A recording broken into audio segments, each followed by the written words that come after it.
Nous connaissons assez ce personnage singulier qu'est Monsieur Netanyahu. We know enough about this character, Mr. Netanyahu, to know that in the analysis of the aggression he has undertaken against Iran, there can be and there undoubtedly is, although at the end of my remarks, I will relativize its importance, a purely political aspect, i.e. this man confronts a situation with shocks and from shock to shock. You saw that just yesterday, poor people on their way to get supplies were shot, massacred, bombed in cold blood and with all the sadism that this type of murder entails, because I say sadism because he lures them to come and get food after having starved them, and when they are gathered, shoots them. It's a behavior that contains a kind of cruelty that adds to the general cruelty of the situation in any case. We've now reached the point where a child is killed every 40 minutes and 90% of everything built in Gaza has been destroyed. And so the episodes we're living through right now, which have not ceased, even if troops are withdrawn from the Gaza Strip to be taken elsewhere, the massacre continues. And we can see that universal detestation and protest are suddenly being replaced by a new wave of propaganda. When it comes to propaganda, we do the dirty work, as the German Chancellor said, and he has a long tradition of doing the dirty work, so he can speak from experience. And so what they call the dirty work, I don't know. Now it's aggression to bring down the mullah's regime, but that doesn't erase the fact itself. The fact is that Mr. Netanyahu's government is the aggressor, and no one else. Since 1996, Mr. Netanyahu has had to do this I don't know how many times, and there's a video circulating that you'll see. Since 1996, Mr. Netanyahu has been coming out of the woodwork at regular intervals, saying that in 3 months' time, in 6 months' time, Iran will have a nuclear bomb, and so on. Obviously, everyone pays attention when we talk about this regime's nuclear bomb, because we know that the regime has threatened to wipe Israel off the map, which is a position that none of us can accept in the slightest. Because just as we don't agree with attacking Iran, we don't agree with attacking anyone. It's a peaceful vision of the world's existence, always preferring the use of diplomacy to arms. And all those who believe that an attack allows you and a military strike allows you to solve a problem, believe in what you want. But in real life, it doesn't exist, it never does. You can't win that way. Or it comes at a price that is humanely unbearable. I'm thinking of the victory over the Nazis in the Second World War.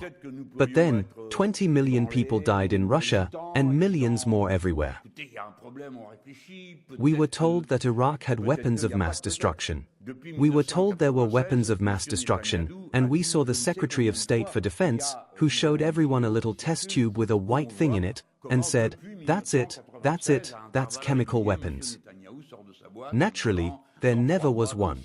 On the other hand, there had been an earlier attempt to organize Iraq's nuclear program, and Israel's rulers at the time had already decided to strike and bomb without taking into account what was inside and the fact that it was absolutely forbidden. At the moment, there are abuses of all kinds, and in a way, you could even say that there are only abuses. We're told it's because of the threat. We have reason to believe that this is not the case. But it's not just me who's talking in this case, it's the guy who's the Director General of the International Atomic Energy Agency who's just said we're not in a position to say that Iran is making an effort to build nuclear weapons. So, at this time, there's no reason to believe those who tell us that the weapon is ready and will be fired at Israel. This is not true. Especially since, as you know, there are 19 security agencies in the USA. If you don't know, I'll tell you. I'm telling you. It's extremely dangerous. So now we're saying, you're no longer respecting the content of the agreement, there's no more of it. Why? It has to respect agreements that have been denounced. So, it's true that the international agency says Iran is centrifuging a lot to concentrate, but in the meantime, there's no longer any agreement. And the discussion was on. And on Sunday, the Americans and Iranians and other parties involved in the affair were due to meet again, and the strikes took place on Friday.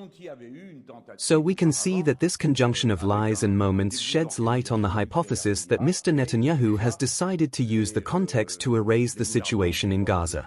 In any case, to mask it in the media. And assassinating political leaders, even if you don't like them, can't be a political line for a modern state, a state of civilization, in the same way that carrying out genocide if we let it happen is, as King Abdullah of Jordan said. if the international community doesn't act, will be erasing what it means to be human. For us, this is what was required of Italy, Japan, and Germany. Unconditional surrender. He says it like that, to give a signal to the Russians that it's worth continuing. After all, it was the Russians who did most of the work in Europe. It's not said, but it's the truth. There are 20 million who died in this affair, and it all played out in Stalingrad. So, unconditional surrender means no negotiation, war and total war until victory. So, maybe Trump is saying things he hasn't mastered, but I think this type of vocabulary, if in principle he has to be surrounded by people who tell him this is what it means. And they tell the Iranians to surrender unconditionally, which means get out. Or you give me something vassal-like. That's why, as we stand today, at this hour, we're in the tension zone. The Iranians have asked the North Americans to negotiate, and the other is receiving them. We were turned down. What's the matter with you? Was there nothing to talk about a week ago and now you want to talk? Well, yes, they want to talk and I don't know what he's going to say to them. Anyway, there was a mad rush to wage war on Iraq that was folded in 3 days. The army and the people were something else. Are you with me? So there's an internal limit to this war. That's what makes it dangerous. If no one negotiates, how do you make someone surrender? What's going on? So this is where the whole issue comes down to the stability of the zone.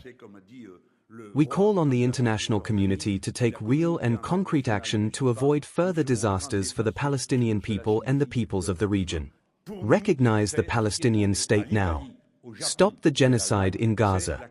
Only imperialism and its agents and the ruling dictatorship benefit from tension and war.